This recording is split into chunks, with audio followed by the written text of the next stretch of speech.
Hear me out. The year is 2045, and McAfee call scammers are still running rampant around the world. Only one man can stop them. Robo-Jigsaw.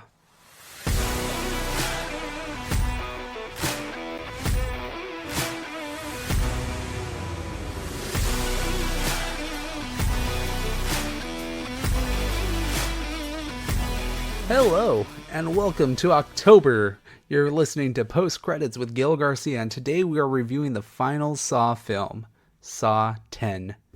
It's been a long marathon, but we've finally made it. Now, before we get to the review, let's take a look ahead at the upcoming film schedule that I'll be featuring on the show, starting with next week, where we'll be tackling on Ari Aster's Hereditary. On October 16th, we'll be tackling Hocus Pocus. October 23rd, The Nightmare Before Christmas. And October 30th, we have Five Nights at Freddy's, the movie. On today's episode, we have a lot of ground to cover. Not only will we be reviewing the movie, but I'll also give you two lists. I'll list my top 5 traps in the series, as well as my overall Saw film rankings. If this is your first episode, our film reviews follow a very simple format. I'll divide the show into 3 segments. We call them acts. The first act is going to cover Saw 10's plot, cast, and information, as well as my expectations going into the movie. The second act will be my film review, and it's going to be spoiler-free, so don't worry if you haven't seen Saw 10 or if you plan on seeing it. And then the third and final act will cover my filmmaking factoids, and it'll have those 2 lists for you, my Saw franchise film ranking and my top 5 favorite traps. Now here's the kicker, and this is the real hook of the podcast. If you have seen Saw 10, or if you don't care about spoilers, our post-credits discussion will be chocked full of them. So stick around after my outro song, because that's where we'll be going into the specific plot details and spoiler points that happen in Saw 10. But now, it's time for our main attraction. Does Saw 10 wash the taste of the final chapter out of our mouths? Or is it a mediocre return like Jigsaw and Spiral? Let's get our head back in the game and find out with Act 1. Alright, in Saw 10, a sick and desperate John travels to Mexico for a risky and experimental medical procedure in hopes of a miracle cure for his cancer, only to discover the entire operation is a scam to defraud the most vulnerable. Saw 10 is directed by Kevin Greutert, who's returning to direct after his last 2 films in the franchise were Saw the Final Chapter and Saw 6. It is written by longtime writers Josh Stolberg and Peter Goldfinger, and the film stars Tobin Bell as John Kramer, Shawnee Smith as Amanda, Sonovi Makodi Lund as Cecilia Peterson, and Stephen Brand as Parker Sears. Prior to my showtime, reviews were trickling in for Saw 10. Early buzz was stating that it was a significant return to form for the franchise. However, Rotten Tomatoes and Metacritic didn't aggregate enough reviews to score it properly on their website. So we're still going into the theatrical showtime a little bit blind with just impressions that we got off of Twitter and other social media sites.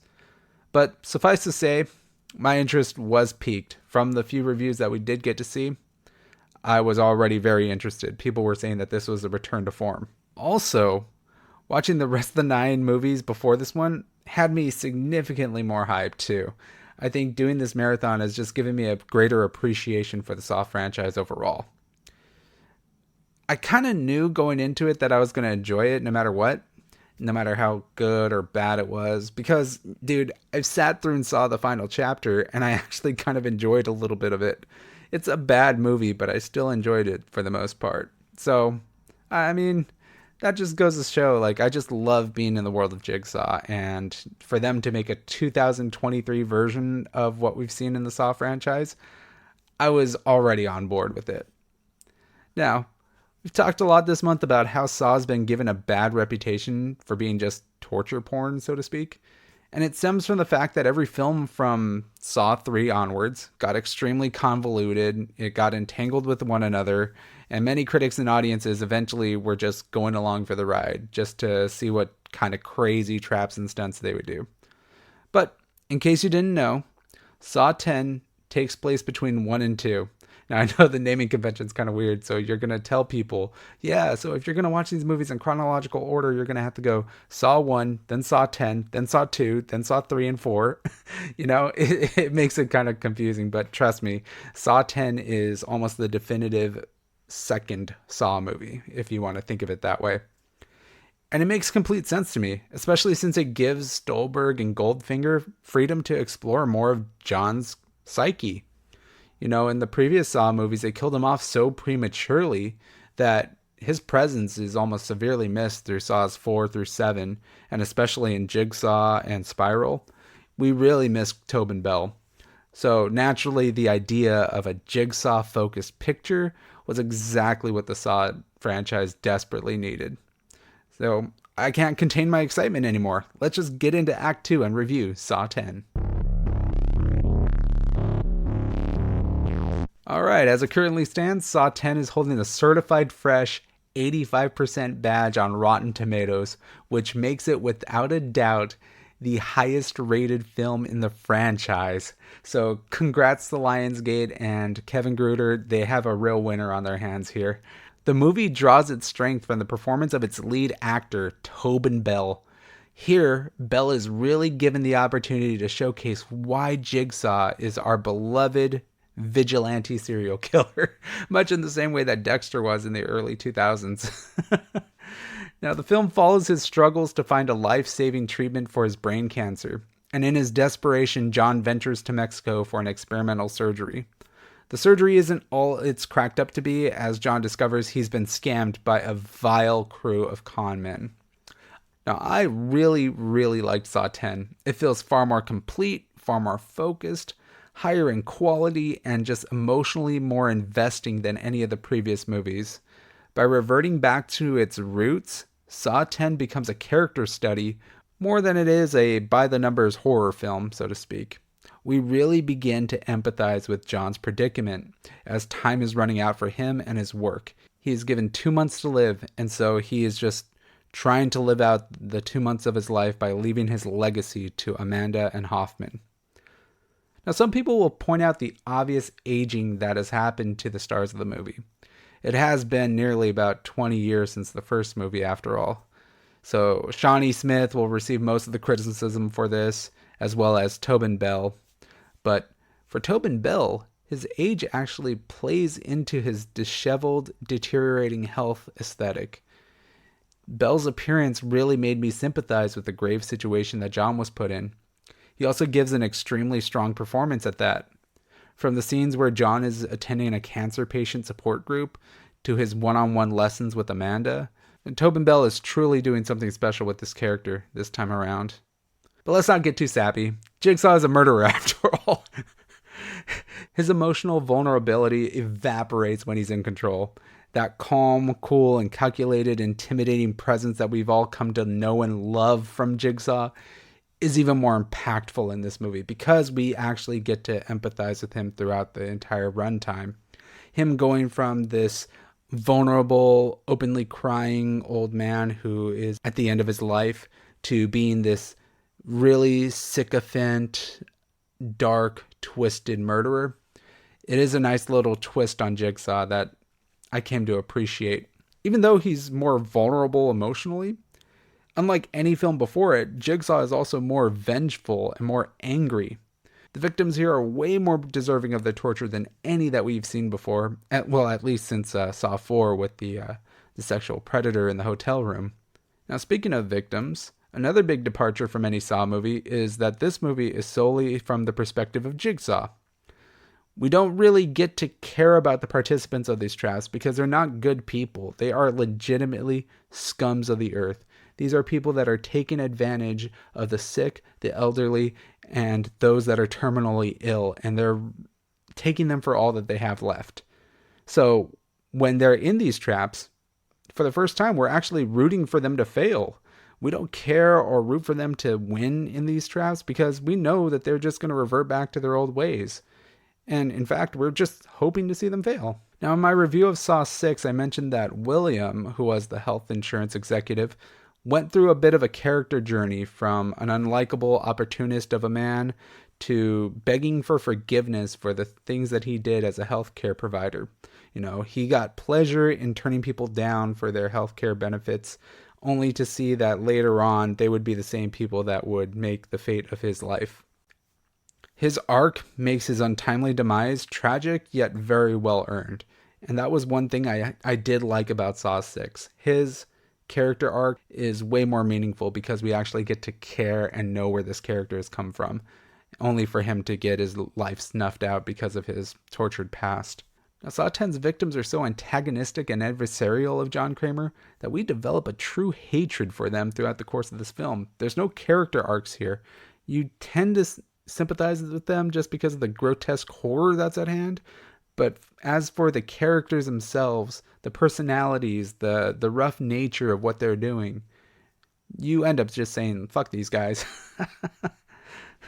Now, I mentioned the first rule of horror films in last week's episode. And that rule is that we have to grow to care about a horror character before they get killed off. The same rule can be applied to characters that we dislike. If they are written cleverly enough, a cathartic death can feel just as gratifying as a tragic one. And this movie has plenty of cathartic deaths.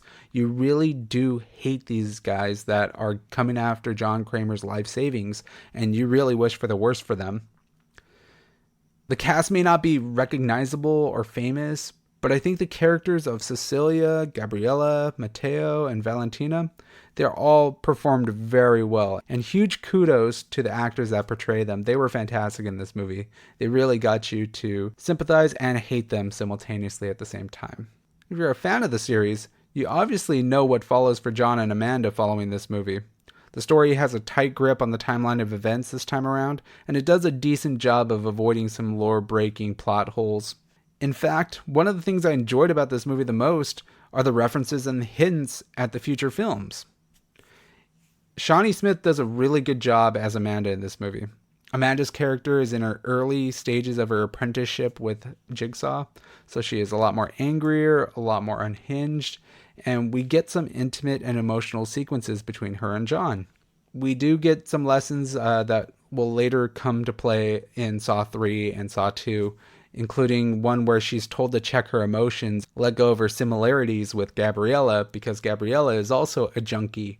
And Shawnee Smith is just really good in this movie. She's another huge standout for me. She's extremely entertaining whenever she's on screen. And what's crazy is that in her first appearance in the movie, the people in the audience that I went to the movie with almost applauded when she came on screen. And that's weird because we all knew that she was in the movie. She's in the trailer, for God's sakes. But we couldn't help but feel the excitement of seeing her on screen and return in such a situation that she was in. It was absolutely awesome. I didn't even think that the Saw series can pull off an Avengers-style applause, you know? It was kind of interesting to see. But before I talk about things I disliked about Saw 10, I want to give a huge and tremendous congratulations to Kevin Gruder, Josh Stolberg, and Pete Goldfinger. What they were able to do here with this movie is extremely special. This is unlike any other Saw movie you've ever seen before. Now, my biggest complaints about the later half of Saw movies was that these movies felt cheap, hollow, and they almost reeked of amateur filmmaking. Saw 10 is almost the complete opposite. It's as mature and well-constructed as you can get. The writing and directing is a major step up. This movie is very competently made. The shots of Mexico are beautiful, they're purposeful, and the traps are thrilling and heart-pounding. And to be honest, the gore is actually kept to a very small minimum here. It's not a hard movie to watch either. I know a lot of people will think, oh, it's a Saw movie. It's just all about torture porn and all about blood and gore and guts. But actually, this movie kind of reserves back from that. You don't get as much gore and as many grotesque scenes as you have in the past. This is kept to a minimum so that it's way more palatable for audiences all over the place. And well done, guys. This is a really good film. I really enjoyed it. Kudos to Kevin Gruder, Josh Stolberg, and Pete Goldfinger. This was totally unexpected. So, obviously I've been gushing about this movie a lot for this whole episode, but I don't want you to think that it's a perfect film. It does have a couple problems. Now, although you may be enraptured in Jigsaw's turmoil and humanity, you may be presented with a break in logic, where you'll remember that Jigsaw is a murderer. One of these lapses in logic happens in the middle of the film when John is dealing with a young boy and his tricycle. Listener of the show, Phil, points out that John and Amanda are supposed to be anti-heroes. They're not supposed to be saints. So I can't help but agree. There's literally a scene where John goes up to a little kid in Mexico, sees that his tricycle is broken, and then he just fixes it for him and teaches him a word in Spanish. Oh man, but yeah, he's right. They're not supposed to be saints. These are still murderers at hand. So it's kind of funny that you'll have a moment where you're like, wait a minute, these guys twist off someone's head eventually. Oh man. The focus on Amanda and John can sometimes come across a bit too cheesy and heroic, especially because they paint such a big adversarial antagonistic light on Cecilia and her partners, to the point where Cecilia and all the other characters in Mexico are almost like mustache twirling villains. That's just a small gripe. You do get immersed in this movie quite quickly, so that break in logic may or may not happen to you. But for me, I couldn't help but think of it when I saw him dealing with that little kid. I was like, wait a minute, that guy's going to go on to kill like 50 people. Now, prior to this movie, dream sequences have always been kept to a minimum. There actually has only been one dream sequence that I could think of, and that was a scene where Jill Tuck imagines that Hoffman is going to split her open with a train trap. However, this movie features a second dream sequence, and you'll know it when you see it. Now, I understand the significance of giving the audience a deeper look inside the mind of John Kramer with this dream sequence, but the reveal that a certain trap didn't really happen is kind of a big bummer for me. I'm not going to spoil it, but yeah, that was a huge letdown and something that I kind of hold against the film a little bit. It refrains it from being like an absolute 10 out of 10 film. Now, another thing that's a big letdown is that there's virtually nowhere to go from here for the franchise. It felt like this movie is so far superior in its craftsmanship than any of the other movies that came before it, that being a prequel of sorts kind of gives this movie a bit of finality. I can't help but want more movies like this from the Saw franchise, but I just don't think that they could accomplish that successfully. If they tried to make a Saw 10-2 or a Saw 1.6 or Saw 11 or whatever, I don't think it's going to come out as well as this. This was like the Logan of Saw movies, which I think is a pretty good analogy, actually. Now, Saw 10 really feels like an anomaly of sorts. In a movie franchise that is so universally lauded and panned, this movie carries a lot of weight to it. It carries a lot of stigmas, but it manages to subvert everyone's expectations from the franchise. And 10 really restored the feeling I had when I watched the first movie back in 2004. It also brought a fresh, brand new perspective for me, too. And because of that, this movie blew me away in nearly every aspect. In its aesthetics, its performances, and even in the tension that most of the scenes had. Throughout most of the movie, I had a tough time believing that I was even watching a Saw movie, if I'm honest with you guys.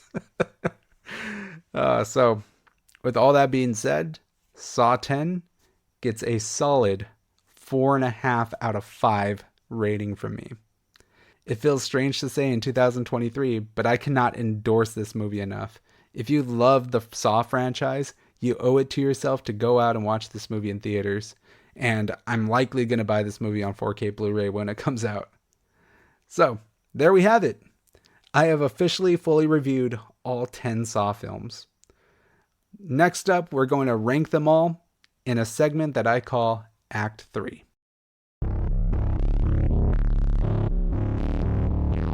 So, let's not beat around the bush. This franchise has had some remarkable highs and some embarrassing lows, traversing from the horror genre to an action movie in some parts.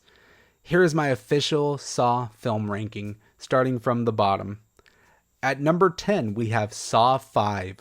Saw 5 is my least favorite film in the series because it's highly forgettable, extremely subversive from the regular franchise plotline, and it features the least number of traps and the least relevant trap trial.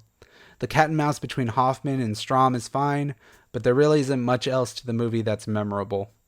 At number 9, I have Saw the Final Chapter, otherwise known as Saw 3D or Saw 7. The Final Chapter is the worst Saw movie in the way that it's produced, it's acted, and it's written.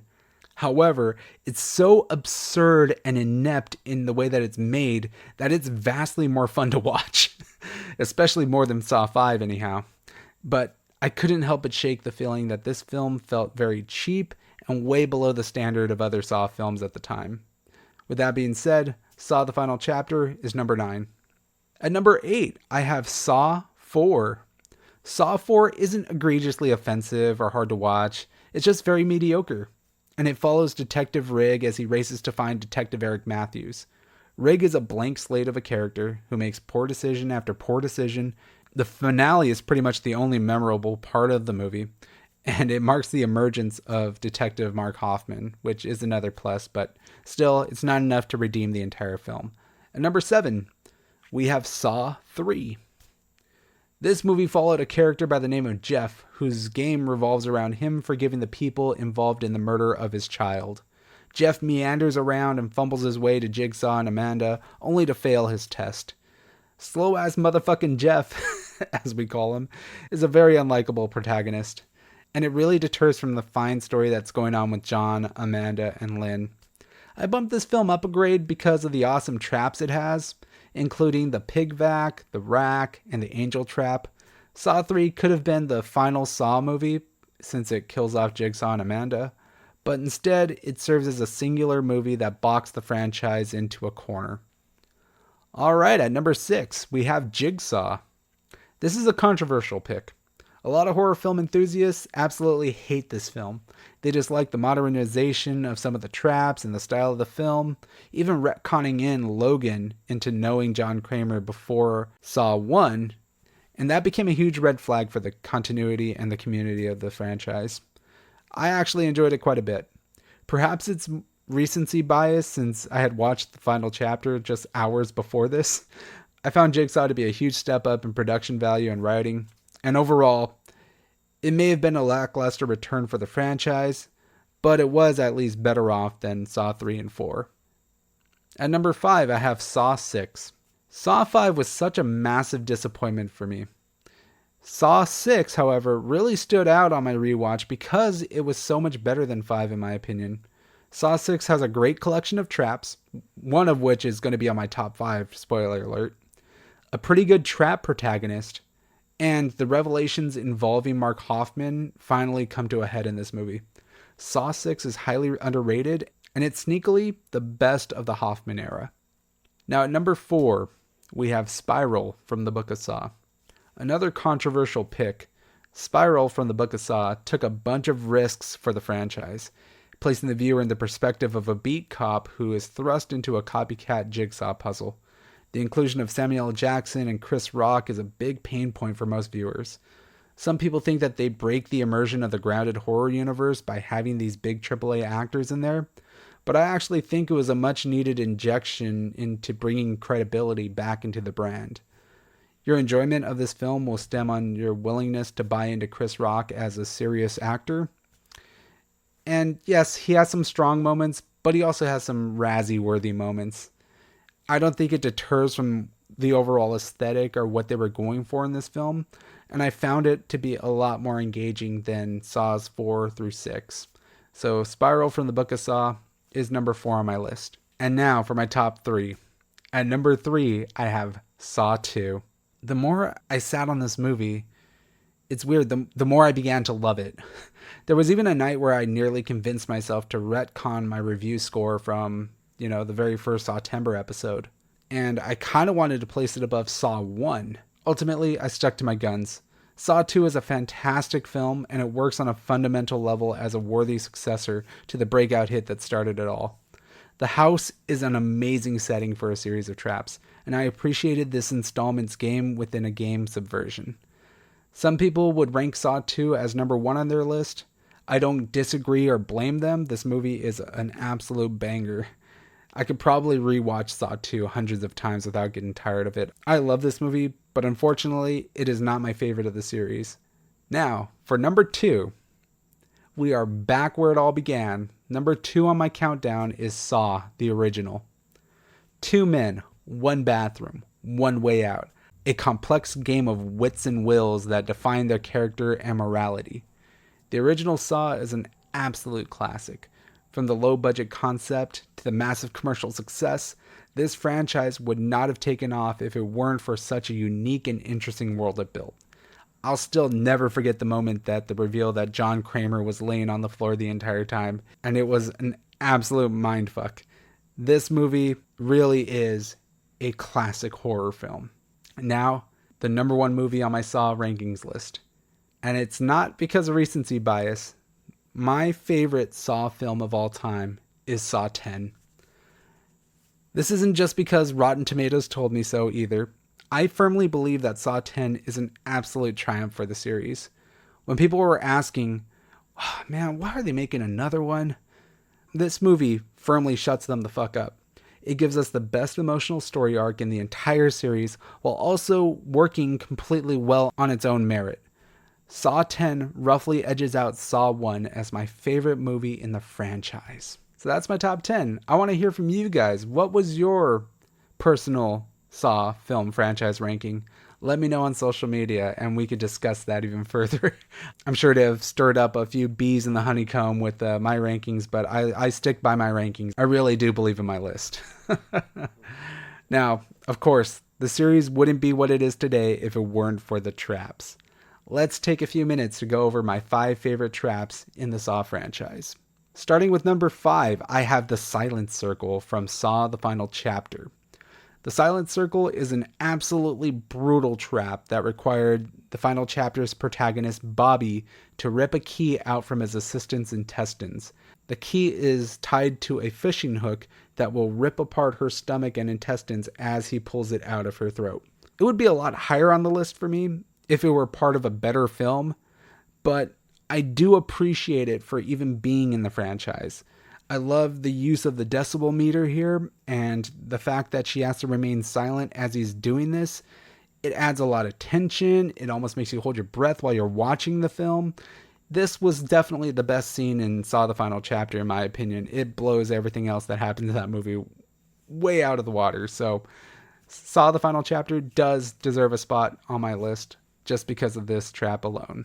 At number 4, I have the rack from Saw 3. Slow-ass motherfucking Jeff has to retrieve a key from a shotgun case in order to prevent his son's murderer from being twisted apart. The thing that stood out to me the most about this trap is the shot of Timothy's head facing in the opposite direction. It's absolutely horrifying and grotesque, and the thought of someone being twisted apart is... I don't know whose mind came up with that, but it's so twisted and disgusting. It's amazing, actually. So the rack from Saw 3 is number 4. At number 3, I have the pig vat, also from Saw 3. I wasn't kidding when I said Saw 3 had some bangers. This is a bit of a curveball in most people's rankings, but the pig vat is the least gory trap in the list, but also the most disgusting. A judge in Timothy's trial is bathed and drowned in liquefied pig carcasses, while Jeff must burn his dead son's possessions in order to get the key to get the judge free. Not only is the vat disgusting, but destroying your child's possessions is probably the most mentally destructive win condition in the entire series. Sitting on the thought of going through the mental pain elevated this one for me.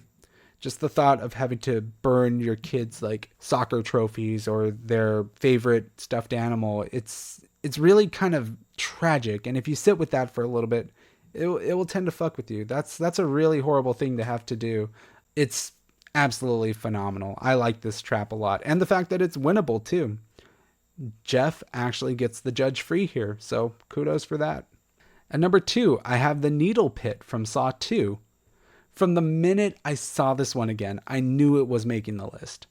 This trap is so fucked up. The fact that it wasn't even designed for Amanda makes her being the person to sift through the needle stack that much more horrific to watch. We know at this point that she's a junkie, that she's survived one of Jigsaw's traps before. Mentally, it's fucked up, and physically seeing all the needles go through her arms is crazy to me. It might have triggered a few people in the theater while they were watching this too. It also goes on my firm belief that the simplest traps are usually the best ones in the franchise, and the needle pit hits that mark perfectly. And now, the number one trap of Saw. This one's probably going to be my most controversial pick to date. My favorite trap in all of Saw is the steam maze from Saw 6. The steam maze blew me away. And some of you already know how much I gush about this trap. I completely forgot that it even existed before my marathon, and I'm glad I kind of got to revisit it. The cooperative mechanics of the trap kind of amaze me. William and Debbie must close off steam pipes to get to the end of the maze, only for Debbie to realize that she had to cut through William to get to the key for her survival. It's intense, it's visceral, and it gets back to what made the original Saw great, that it's a puzzle game. Two people have to work together for their survival. And the steam maze, it's very underrated, it's underappreciated, but I absolutely love this. I love the cooperative mechanics here, and it does feel very winnable too. The steam maze is hands down my favorite trap in all of Saw. Now, some of you may have noticed that I left iconic traps like the reverse bear trap, the Venus fly trap, and the shotgun carousel off my list. I can assure you they were definitely in the running to make it though. The reverse bear trap, however, it got knocked off the list because of its constant usage throughout the franchise. We've seen the bear trap used 3 times in Saw 1, Saw 6, and Saw the Final Chapter. For me, it kind of outstayed its welcome, unfortunately. There's also the bathroom game from Saw 1. That also got disqualified just by being unfair and by being used 3 times in the franchise. Adam got completely screwed over by having the key in the tub right at the start of Saw 1. Eric Matthews ended up having to use a loophole to get out of the restroom. And then Mark Hoffman gets left inside the bathroom at the end of Saw the Final Chapter.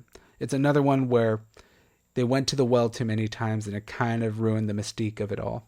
So sadly, the reverse bear trap and the bathroom game, they don't quite make the list this time around. So, what were your favorite traps? How does your ranking list look? Make sure to let me know on social media. On social media, you can find me on X and Instagram with the same username on each. It's PC with Gil.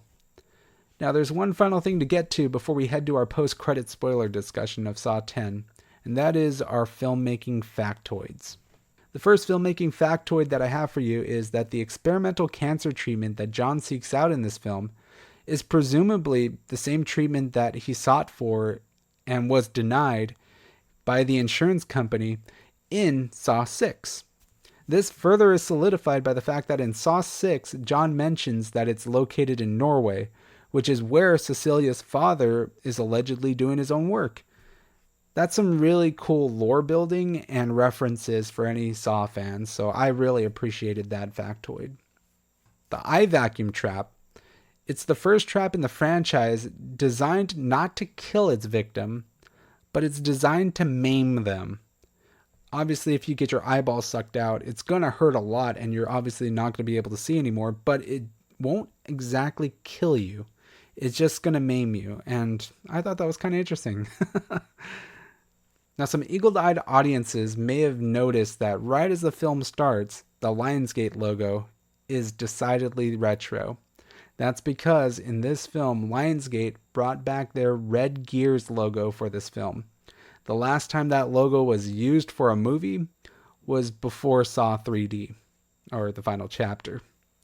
Really cool reference right there. And then my final factoid for you.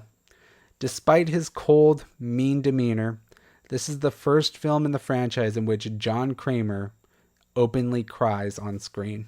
I would have never thought of that. I thought he would have done it before he died in Saw 3, but I guess this is the first time we actually see that. It's kind of interesting. So that is all I have for filmmaking factoids. I want to thank every one of you for embarking on this month-long marathon of Saw films. I had an incredible time talking about these films with you. Your support and feedback have been amazing, and I can't wait to show you what happens next in October.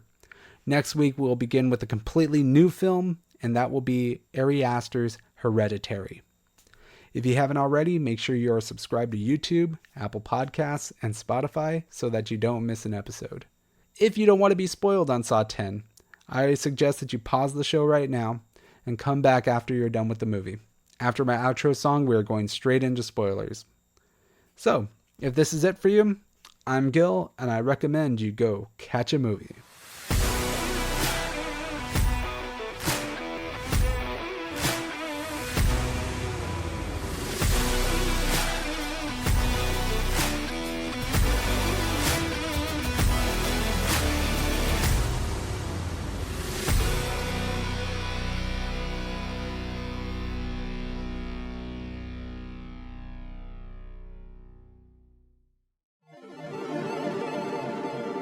This is a spoiler alert. This is a spoiler alert. And welcome back. Let's get back to the show and talk about Saw X's plot spoilers. I mentioned that there was a dream sequence in the movie that I found a bit jarring, and that sequence was the eye vacuum. The eye vacuum is so prominently featured in the marketing of this movie, being on the poster, being in the trailers, and it's just completely shocking to me that it's just an imaginary thought inside of John's head. It accentuates the point that John is obsessing over his newly found hobby, but furthering his moral code that everyone deserves a chance. John's moral code is ultimately the heart of the series, and this movie in particular. That personal touch to this movie not only makes it the slowest and least action-packed film in the entire franchise, but also I found it weird that it takes over an hour to actually get into a trap sequence. Halfway through the first act, I even had to catch myself and say to myself, wait, is this a Saw movie? And that's because of how good it is. I'm not just saying that because I wanted like blood and guts everywhere. I legitimately thought for a second like, man, this is some pretty good character work. Like, holy shit, this is unlike anything we've ever seen before in Saw. And I was really digging it. I was really immersed in it. But yeah, that eye vacuum scene, it was really cool to look at, but at the same time, it not being an actual trap kind of hurts a little bit. Because this movie has so few far traps in between that one not being a real trap kind of hurts the overall horror aesthetic of it all. But it's not earth-shattering to me. It's not gonna like break my immersion. I found it to be a bit of false advertising, if we could say it that way. But it doesn't hurt my overall opinion of the film. Speaking of the traps, there are 7 traps included in Saw X, not talking about the eye vacuum. Those 7 traps include the pipe bomb, which was performed on Diego, the wire saw trap for Valentina, the Aztec mask trap, which was done on Mateo, the radiation blaster, which was done on Gabriella, the blood-boarding seesaw, which has John and the little kid on, and then there's the gas chamber that had Cecilia and Parker in, and that was ultimately the climax of the film. That was the end of the film. There's also one trap on the list that happens during the mid-credits scene. Spoiler alert for those of you who may have left right as the credits started to roll, but in the mid-credits scene, there is one more trap, and it is called the disembowelment trap. We'll talk about that more in a second. But even though most of these traps only occur in the third act, I think they're well worth the wait. Of the 7 that are here on display, my favorite would have to be the wire saw trap. Seeing Valentina saw through her own leg was really nerve-wracking and disgusting. Ultimately, it results in her not being able to complete the task anyway, so she chops off her leg for no reason. She ends up failing. But it's another one of those traps where simplicity is king. The trap was extremely excruciating to watch, but it seemed as if it were winnable. Which then leads me to the trap that I like the least, which is the Aztec mask trap. A lot of people will say that this was the best part of the movie. I disagree. I think even though the result of this trap was insanely cool, and when the mask closes up and seeing it as this Aztec mask, it's really cool looking, but I found it to be unfair. Now, I know that the trap was designed to be meaningful to the story. Obviously, John was tricked by Mateo into thinking that he actually performed cranial surgery on John, and now for him to reverse it on Mateo and have Mateo have to perform cranial surgery on himself, it's kind of justified and interesting, but I do still think that it borderlines on just being unfair. Mateo must perform a lobotomy on himself and hope that his brain matter dissolves in under 3 minutes, or else the Aztec mask will close and he'll be scalded to death. It's a cool looking trap, don't get me wrong. Just the fact that it's a bit unfair kind of brought it down a little bit for me. Now this brings us to the mid-credits trap, the disembowelment trap. I knew in the middle of the film that Costas Mandylor was going to make an appearance in the film one way or another. They hinted at him being on the phone with John in the middle of the second act, and they even play his voice in the finale when they're going over the plot twist. However, the biggest payoff of the film came during the mid-credits scene when we see John and Mark Hoffman both together in the iconic bathroom with Henry Kessler being strung up. Henry is obviously the man who began this whole unfortunate chain of events. He misled John and other survivors into believing that Cecilia's treatment was going to help cure them. So when we see him with that spider-like mechanism on his chest, we knew he was going to get what was coming for him. It was very gratifying to watch. Also, seeing Costas Mandylor in the flesh reprising his role with such a fantastic moment, I thought it was completely badass. And I love the quote he says to Henry. He says, "Out of all the men to cheat, you picked John Kramer." I mean, I call that epic bad luck. What a satisfying and badass moment for both John and Mark. It was awesome to see Hoffman again. And this is coming from a person who didn't really like the Hoffman character that much, but I think I appreciated him more on this rewatch now. So Shawnee Smith was also a point of a lot of controversy with this film. I mentioned that Tobin Bell's aging added to his appearance, and it made John Kramer look that much more like he was dying. But Amanda's aging, and her hairstyle in particular, made her look kind of awkward. She looked like a 50-year-old woman pretending to be a 25-year-old, you know? It was kind of weird. Obviously, Reddit threads and everyone on the internet was going crazy about it. Ultimately, I just shut off the noise, and I suspended my belief a little bit so that I could immerse myself in the story that they were telling here. Plus, it helps that Shawnee Smith was actually very good in this film. After a while, you just ignore the fact that she's aged out of her role a bit and that she has a weird haircut, and you just buy into her character just being this unhinged, angry character just looking for her mentor. And Shawnee Smith was absolutely fantastic reprising her role as Amanda. Now, if you listen to the first Sawtember episode, I mentioned that in Saw 3, one of my biggest issues was that it insinuated that John and Amanda kind of had a weird romantic / sexual attraction towards one another, or that there was this like jealous relationship going on between John and Lynn, and that Amanda was getting more protective of John. But I think what this movie does well is it definitively defines their relationship as platonic and, most importantly, maternal. When John confesses that he'll die in a matter of months, you can really read into Shawnee's face that she's expressing grief for her father figure, not for a lover. And I really enjoyed that. I loved the back and forth between John and Amanda in this movie. They had really good chemistry, and you could tell that not just the characters, but the actors really care for each other. They've been through a lot in this film franchise, and that was good to see them together. It was great. Now, I don't know if this movie would have worked if it were released chronologically as the true Saw 2, but after this much time away from John and Amanda, I really began to empathize with them, despite them being this horribly misguided pair of socio and psychopaths. And it's particularly for that reason that I gravitated to this movie so much. I would have never thought I would have gotten sentimental over two horror characters like this, but they make it work.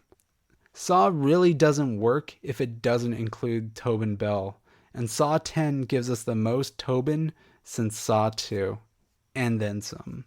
But like all good Saw movies, we have to mention the plot twist. Towards the finale of the film, we've come to realize that John and Amanda have seemingly been led on by false cancer survivor Parker Sears, and he arrives at the compound when Cecilia manages to get her cell phone, using Valentina's corpse to retrieve it.